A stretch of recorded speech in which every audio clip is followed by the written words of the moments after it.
डुक्करवाडी गाव आहे आणि इथं साप आलाय। अंगणवाडी शाळा आहे ना? अंगणवाडी शाळा आणि शाळेत साप आलाय।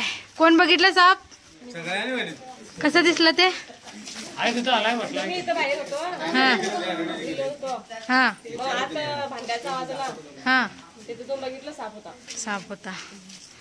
ठीक आहे, शाळा सुरू आहे। हो या तर इथं साप गेला कुठं वरती एवढ्या बरोबर ठीक आहे। त्याच्यावरती साप गेला, बघूया काढूया त्याला।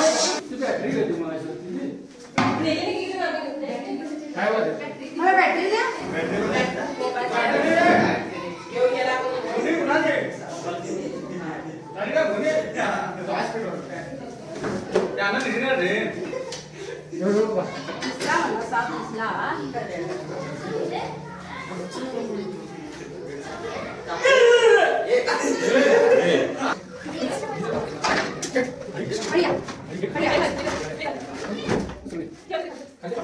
आणि जरा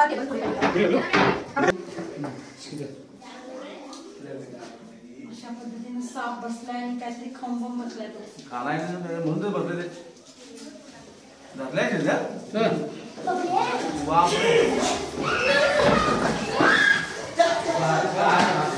तर नाग आहे आणि अशा पद्धतीने तो वरती आरामात बसलेला उंदीर खाऊन, उंदीर खाल्लाय त्याला कुठे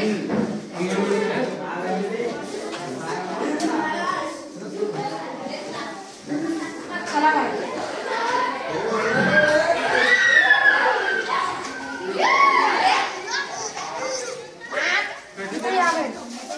तर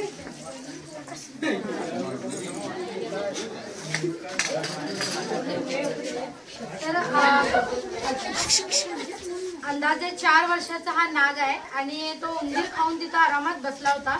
अंगणवाडी आहे आणि तर इथं जास्त मुलं असतात तरी बघा कुणाला काय झालं लक्षात घ्या। साप काय असेच चावत नाही, फक्त त्याच्यावरती हात पाय पडला चुकून काहीतरी त्याला इजा पोचली तर तो चावणार। अंदाजे 4 वर्षाचा हा नाग आहे। आजूबाजूचं डुक्करवाडी गाव आहे आणि म्हणजे खेडगाव आहे आणि आजूबाजूला शेतीचं वातावरण असल्यामुळे इथं भरपूर साप आहेत आणि वर्षाला 1-2 तरी आम्ही साप इथं पकडतोच।